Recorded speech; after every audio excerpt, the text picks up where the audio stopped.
What's going on, guys? Welcome to another episode of Smash JT. Mark Zuckerberg took to Facebook and Instagram this morning unveiling the new Meta Quest 3 and all the details and pricing information regarding it that actually looks pretty interesting. And not just the Meta Quest 3, he actually talked about a price discount on the Meta Quest 2, which just brings it back to the price it was before they raised the price of it, but we won't worry about that. In this video, I want to talk about the Meta Quest 3 and why it's actually pretty interesting. If you're new to the channel, hit that subscribe button and bell for notifications so you do not miss an upload. Also, check out smashjt.com for the latest and greatest in news and entertainment in the video game world.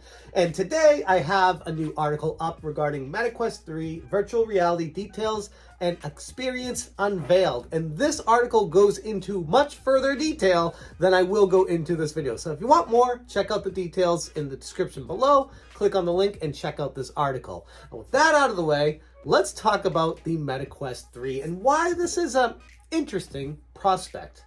On Mark Zuckerberg's Instagram account, he stated, introducing Meta Quest 3, the first mainstream headset with high-res color mixed reality, 40% thinner and more comfortable, better displays and resolution, next-gen Qualcomm chipset with 2 times the graphics performance, our most powerful headset yet, coming this fall. Starting at $499, the Quest 3 will be the best way to experience mixed and virtual reality in a standalone device.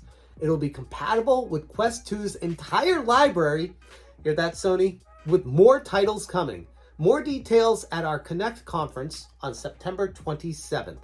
So that is the initial post that he put on Instagram and Facebook. But since then, there's actually been more information he's posted and more pictures, more images. And there's also a trailer that I'm showing here that they debuted as well. The entry-level version is the 128 gigabyte version, and that is starting at $499.99 USD. There will also be an unspecified additional storage variant for those craving more space, and that will be unveiled during the Connect conference on September 27th. I do find it interesting that this was unveiled right before Apple's keynote that was going to be talking about Apple's VR. So clearly they're trying to get ahead of Apple with this, coming after the PSVR 2. It's interesting timing. A key component to this design is the cutting-edge Qualcomm Snapdragon processor.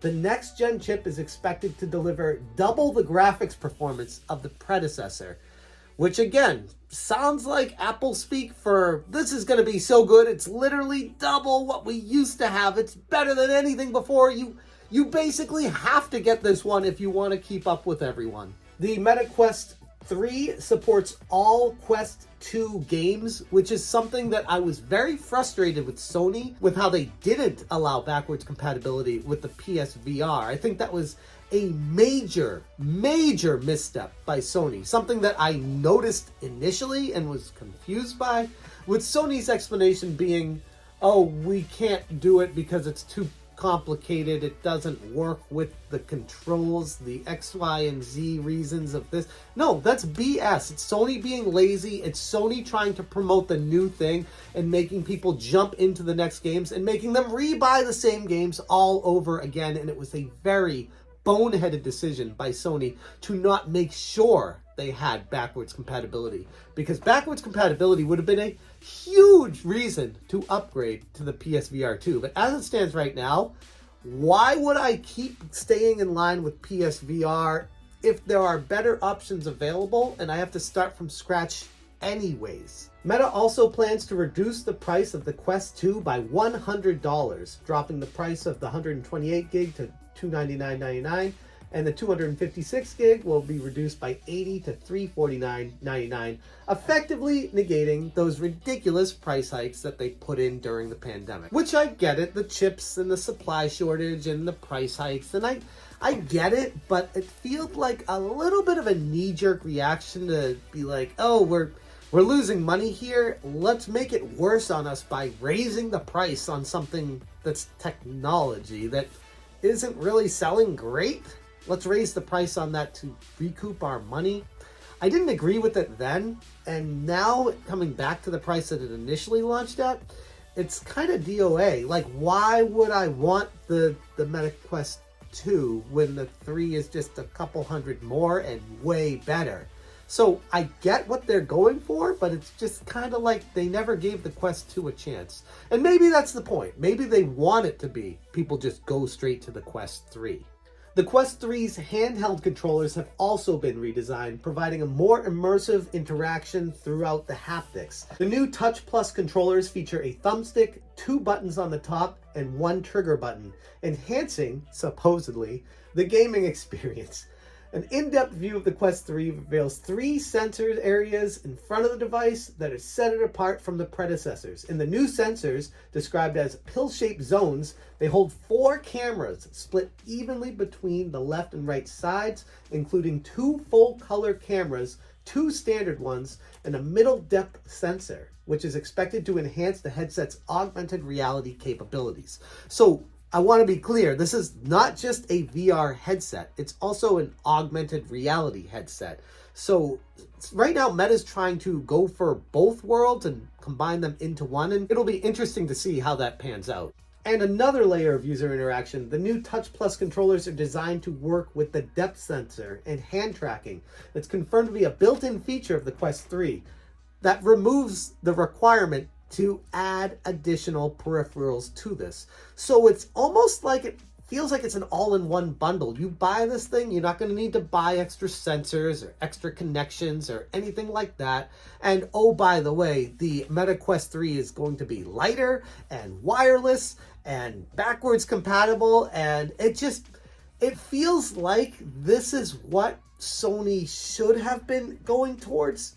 And again, I haven't tried it, I haven't played it, but just initial reactions reading through the details and the specs on this, if the games are equal, I would prefer a wireless experience, but I would need to test it out personally to see how much of a difference that really makes. All in all, it feels like this is a gigantic leap forward for VR. Now, I know there's a lot of haters out there. There's a lot of people that are like, oh, who buys this junk? Who cares about it?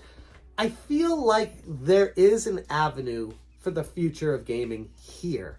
It's just a matter of getting it right. And maybe getting it right requires technology progressing to a certain point where they're able to get it right, where they can make it light enough and fast enough, powerful enough, and fun enough, and the controllers work in conjunction with the sensors properly and timing-wise. That's something that I feel like previous generations of VR didn't.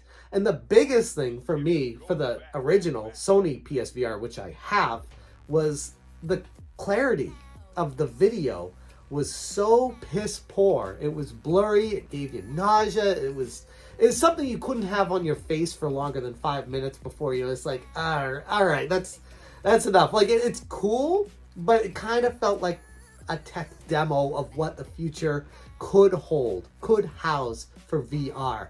And with the Meta Quest 3, it feels like we're actually getting there now. It's something that I definitely want to be checking out myself.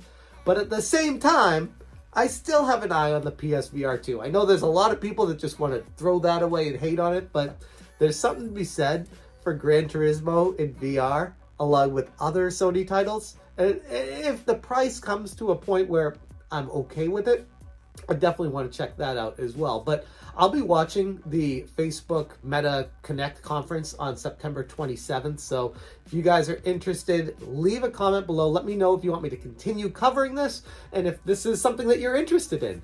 I'm going to leave it there. Thank you so much for watching. And as always, you stay smashing. Smash,